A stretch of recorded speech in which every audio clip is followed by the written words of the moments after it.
Que el Señor les bendiga abundantemente. En nuestra lectura y comentario de la Biblia hemos llegado al capítulo 6 de San Mateo. Aquí hay algo muy importante con respecto a la oración. Todos oramos, todos rezamos, pero vamos por el camino correcto en la oración. Esto es muy importante porque todo el mundo reza, pero su oración será agradable al Señor. Él nos dice cómo debe ser la oración. Aquí, capítulo 6 de San Mateo, del versículo 5 en adelante, el Señor les dice a los apóstoles: cuando ustedes oren, no sean como los hipócritas, a quienes les gusta orar de pie en las sinagogas y en las esquinas de las plazas para que la gente los vea. Les aseguro que eso ya tiene su premio. Pero tú, cuando ores, entra en tu cuarto, cierra la puerta y ora a tu Padre que está allí a solas contigo. Y tu Padre que ve en lo secreto te dará su premio. Al orar, no repitas palabras inútiles como hacen los paganos, que se imaginan que cuanto más hablen, más caso les hará Dios. Entonces, el Señor enfoca la manera de orar de muchos de ese tiempo: palabrería. Y con palabrería pues creían que estaban haciendo bien, así como el fariseo de la parábola, una palabrería y bonito lo que decía, pero no le salía del corazón. El Señor lo descalificó. Entonces el Señor va a dar la norma exactísima de cómo debe ser la oración, y esto lo hace por medio de lo que nosotros ahora llamamos el Padre Nuestro. El Padre Nuestro no es una simple oración, sino es una cátedra acerca de lo que debe ser toda oración. Aquí está. En tan pocos renglones el Señor nos sintetizó lo que debe ser una oración. Dice así: cuando ustedes oren, digan: Padre nuestro que estás en el cielo, santificado sea tu nombre. Fíjense, cuando ustedes comiencen a orar, comiencen diciendo: santificado sea tu nombre, Padre. En primer lugar, ¿a quién nos estamos dirigiendo? Aquí pone a Dios como un papá, Abba. Abba en hebreo quiere decir papá, no quiere decir padre, Abba, más íntimo, papá. Entonces los discípulos seguramente se habrán sorprendido. Cuando ustedes se dirijan a Dios, díganle papá. Se habrán sorprendido, nunca habían oído eso. Y Jesús quiere decir: háblenle como a un papá. Entonces, Padre nuestro, aquí dice Abba, papá, como un papá. Santificado sea tu nombre. No comience diciendo: te pido. Si usted hace esta prueba, se va a encontrar con algo muy decepcionante. Un grupo de 5 personas, hagamos su oración. Comience usted: Señor, te pido que mi hijo tiene exámenes. Señor, te pido por la abuelita que está. Te pido, te pido, te pido. Oración muy equivocada. Porque vamos al mandado de una vez. Le queremos sacar algo al Señor. Maleducación. El Señor dice: cuando ustedes comiencen a orar, comiencen diciendo: Padre, Abba, santificado sea tu nombre. O sea, primero alabando a Dios.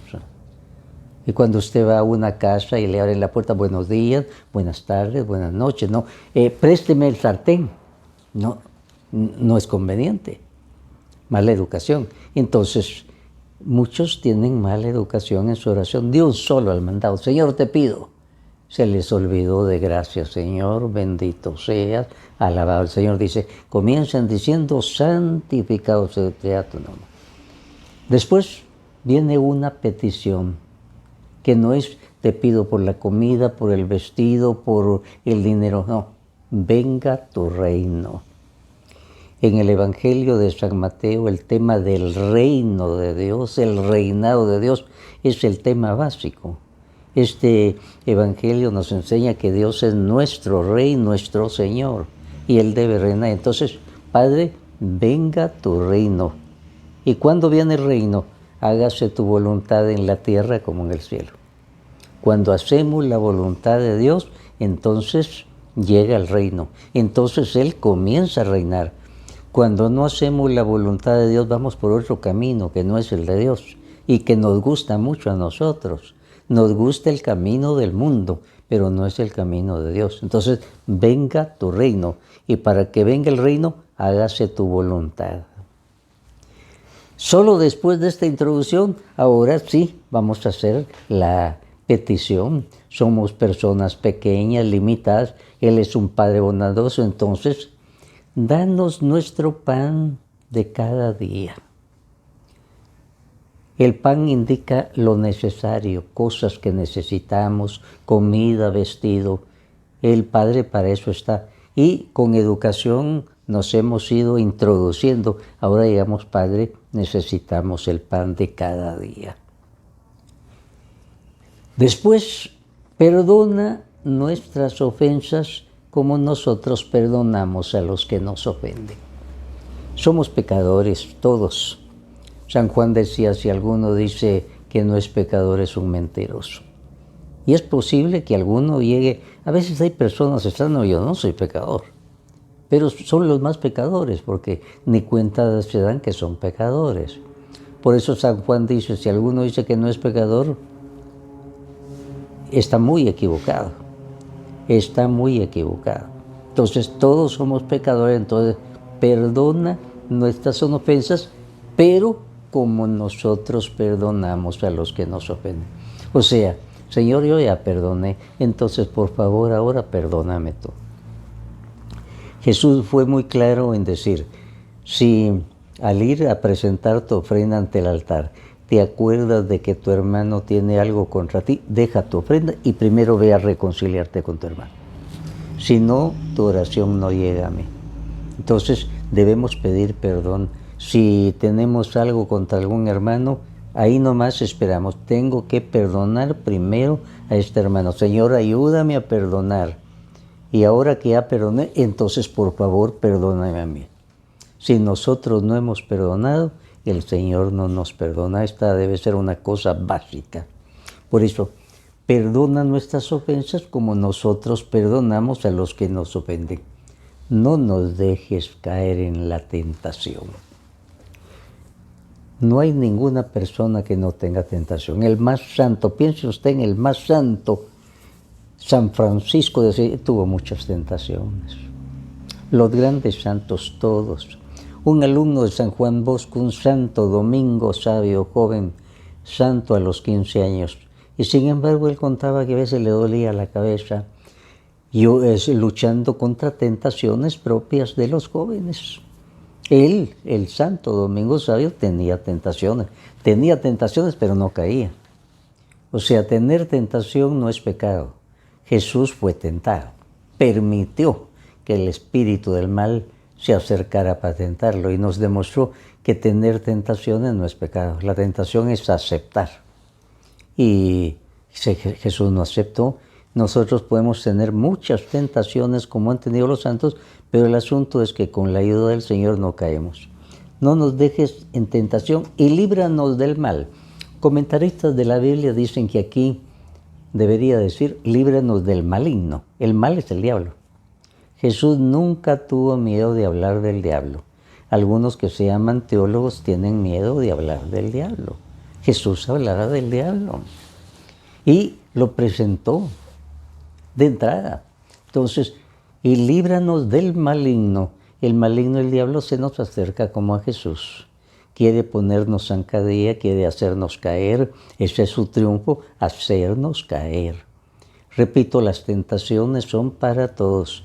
Nadie ha sido eximido de las tentaciones. Entonces, para unos serán sexuales, para otros serán de tipo espiritual, con respecto al odio, con respecto a la bondad, al servicio, en fin, todos tenemos tentaciones. Esto del Padre Nuestro entonces lo expone San Mateo en su capítulo 6. Aquí pone el Padre Nuestro dentro del sermón de la montaña. Parte integrante de la enseñanza de Jesús es acerca de la oración.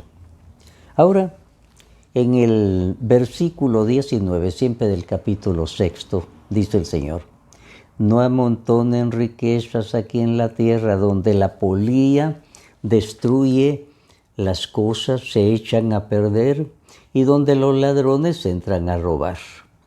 Más bien, amontonen riquezas en el cielo, donde la polilla no destruye, ni las cosas se echan a perder.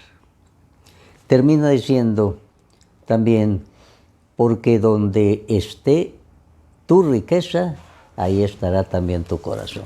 Ese es el asunto. ¿Prohíbe el Señor ser rico? No, nunca prohibió ser rico. El Señor tuvo amigos muy cercanos que eran ricos: José de Arimatea, Nicodemo. Nunca les dijo, tienen que hacerse pobres, tienen que dar su... No, a un joven sí le dijo expresamente, porque aquel decía: yo desde chiquito cumplo, tengo algo para ti. Vente conmigo. ¡Ay, qué bien! Pero para venirte conmigo, primero debes dejar tus riquezas, entregarlas a los pobres. Ahí se quedó enredado aquel pobre, no pudo seguir a Jesús. A él le pedía el Señor eso. El Señor no obliga al que es rico a deshacerse de las riquezas, sino darle un sentido social. Si tiene esa gran oportunidad que Dios le dio, tiene una gran obligación de atender a los demás también, a los más necesitados. Tiene mayor obligación él que los demás, porque a él le abunda el dinero. El Señor no le está diciendo, tienes que hacerte pobre materialmente. A algunos se lo pide el Señor, como al joven rico, pero no a todos les está pidiendo. Muchos de los amigos de Jesús fueran ricos, pero usar bien sus riquezas. El Señor le ha dado mucho, entonces le va a pedir mucho también. En el versículo 22, siempre del capítulo 6, dice: los ojos son como una lámpara para el cuerpo, así que si tus ojos son buenos, todo tu cuerpo tendrá luz, pero si tus ojos son malos, todo va a ser oscuridad en tu vida. Entonces, los ojos, símbolo, luz. Importante, ¿qué dejo entrar yo? Si dejo entrar tinieblas, las tinieblas se van al corazón y van a llevar tinieblas al corazón. Debo dejar entrar luz, lo bueno, lo santo, lo puro, porque el pecado sale de adentro. Más tarde Jesús va a decir: de dentro de ustedes salen los pecados, o sea, el pecado sale del corazón. Entonces, que entre luz. También en el versículo 24 dice: nadie puede servir a dos amos, porque odiará a uno y querrá al otro, o será fiel al uno y despreciará al otro. No se puede servir a Dios y al dinero. O sea, el dinero no puede ser el Señor de nuestra vida. O es Dios o es el dinero. Vuelvo a repetir, Dios no prohíbe ser rico, no. Lo que prohíbe es que el dinero sea nuestro Señor que nos domine. Eso es lo que prohíbe. Y entonces aquí dice, nosotros tenemos dos amos, el dinero o Dios. Si Dios es el Señor, estamos bien. Si el dinero es nuestro Señor, estamos mal. Y fíjense que alguien puede ser pobre y sin embargo rico de ambiciones, de envidia. No tiene dinero, pero es rico de ambiciones. Y eso lo ve el Señor, su corazón está dañado. En el versículo 25 dice: por lo tanto yo les digo, no se preocupen por lo que han de comer o beber para vivir, ni por la ropa que han de ponerse. ¿No vale más la vida que la comida y el cuerpo más que la ropa? Miren las aves que vuelan por el aire.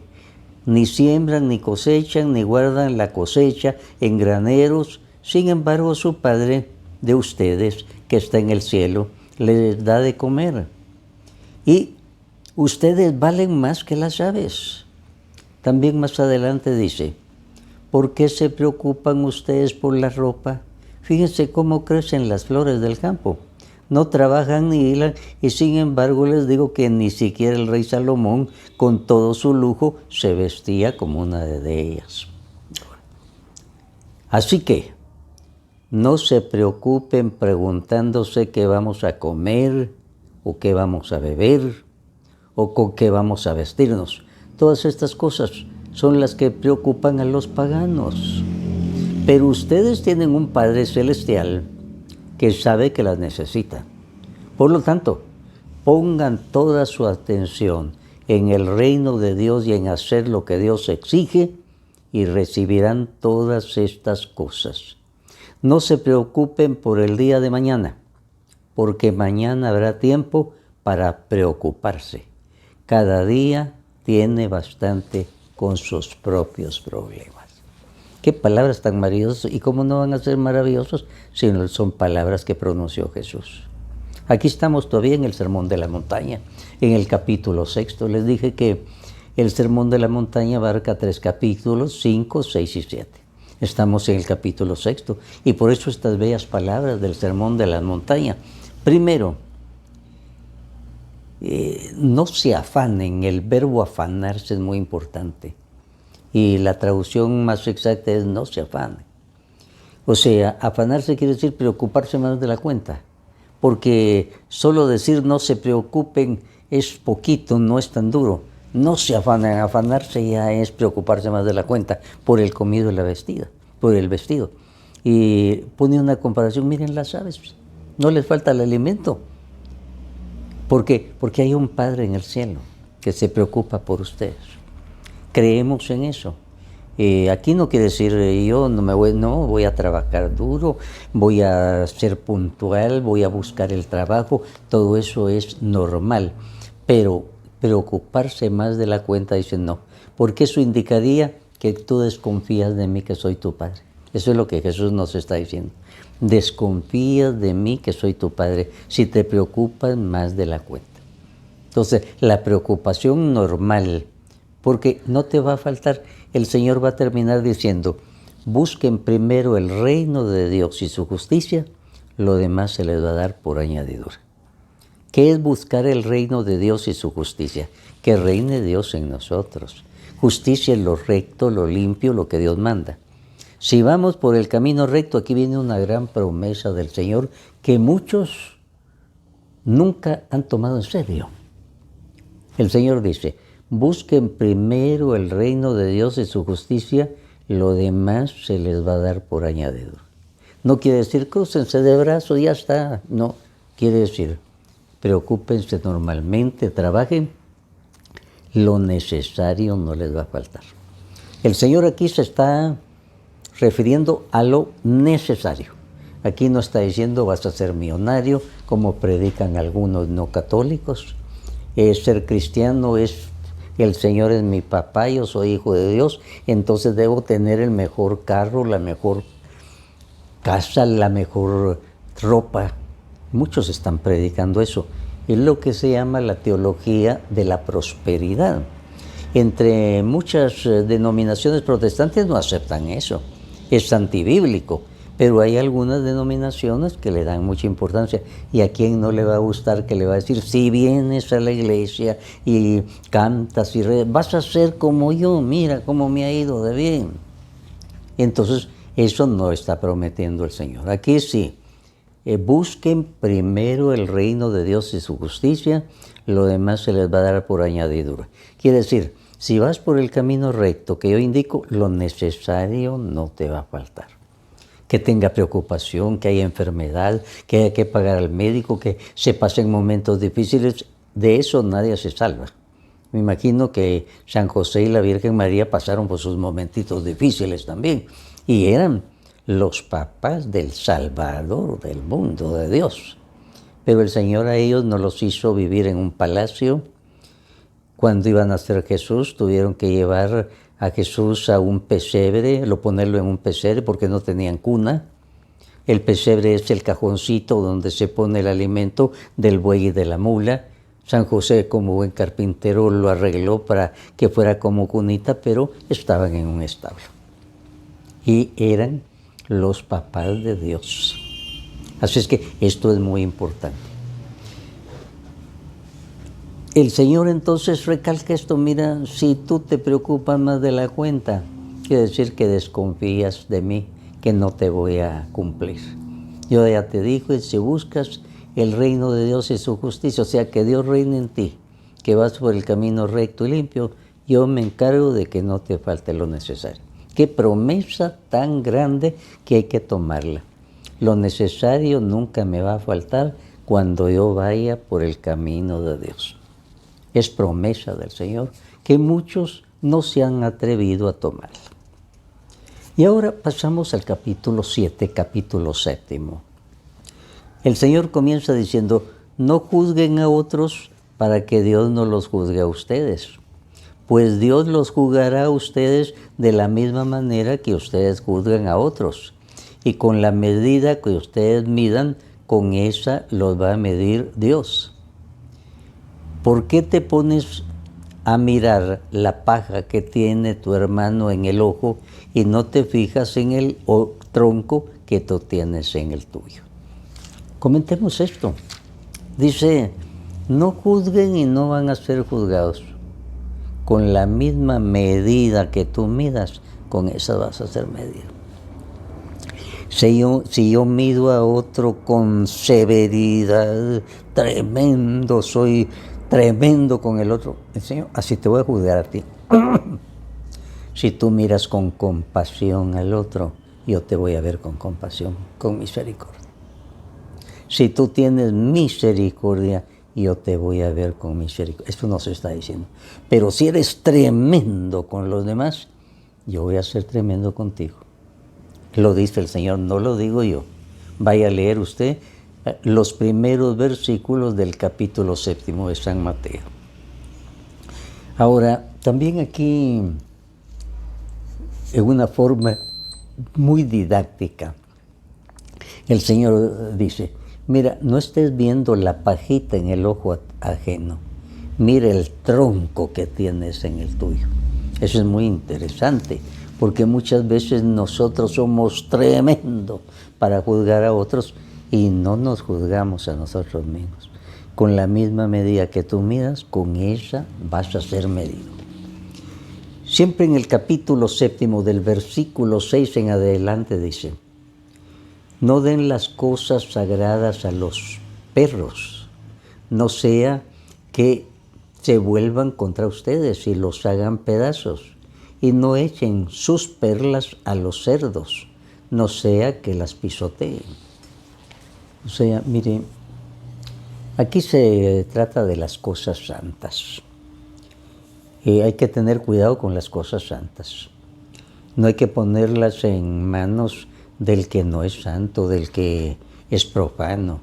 Usted, por ejemplo, no va a llegar y decir: mire, tome la hostia consagrada y llévesela a fulano, si aquel es un adúltero, si aquel lleva una mala vida. En la iglesia hay ministros extraordinarios de la comunión. El Señor los ha llamado. La iglesia es de sacerdotes y de laicos. Se le da participación al laico. Eso viene desde los primeros tiempos de la iglesia. Algunos ahora, por ejemplo, quieren ser más papistas que el Papa. Un dicho popular.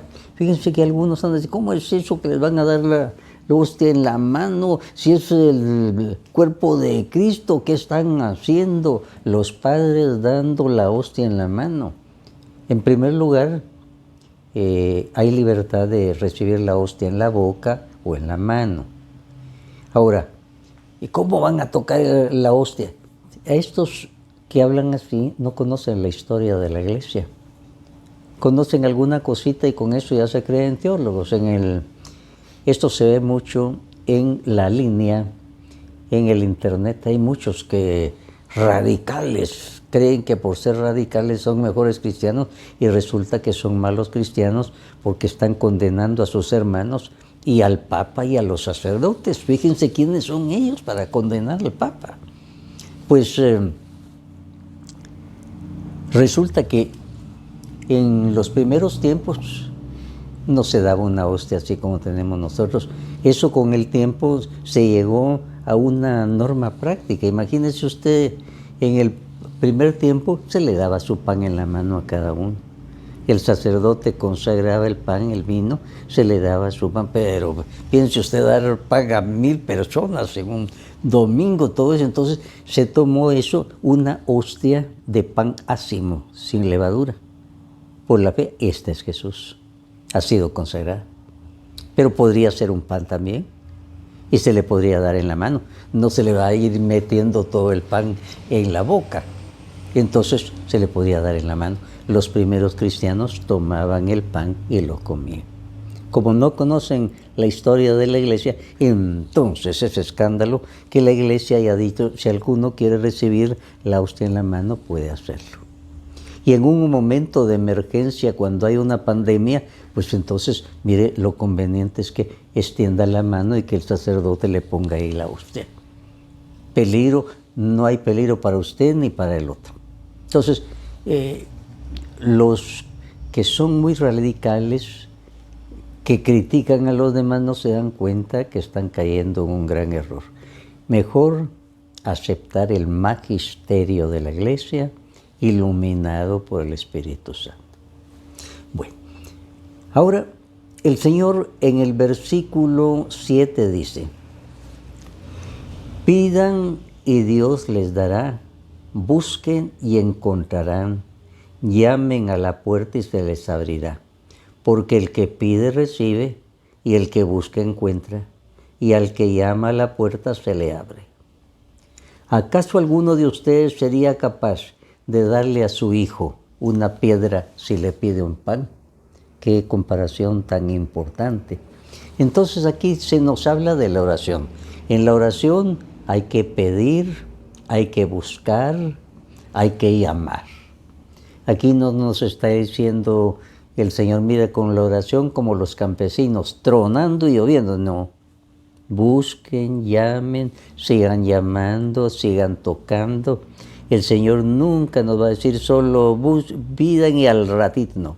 Busquen, llamen, toquen. Hay que estar tocando a la puerta. ¿Cuánto tiempo? Solo el Señor lo sabe. Aquí nada de ponerle tiempo a Dios. 9 días y a los 9 días me lo tienes que conceder. Si no, no vuelvo a la iglesia. Así hacen algunos. Eso pues indica que no tienen fe. Indican que no han leído la Biblia. Porque si leen la Biblia no pueden llegar a esas conclusiones. Entonces, eso es muy importante. El Señor dice, pidan, busquen, llamen. ¿Acaso alguno de ustedes sería capaz de darle una piedra a su hija o si le piden pan? Algún comentarista dice, cuando Jesús dijo esto, seguramente la gente se reía, ¿cómo le voy a dar yo una piedra a mi hijo si me pide pan? Pues Dios es Padre y nunca nos va a dar una piedra si le estamos pidiendo el pan de cada día. No le estamos pidiendo palacios, carros, el pan necesario. Nunca me lo va a negar. Y él mismo dice, busquen primero el reino de Dios y su justicia, lo demás se les va a dar por añadidura. Hemos estado, llamémoslo así, imbuidos en el sermón de la montaña. Es que aquí está la esencia de la enseñanza de Jesús. Y esto hay que conocerlo y vivirlo. Aquí están cosas básicas que uno debe conocer y vivir. Quedémonos entonces aquí. Estamos en el capítulo 7 de San Mateo y hemos llegado ya al versículo 13, que va a seguir la próxima vez. Que así sea para todos nosotros.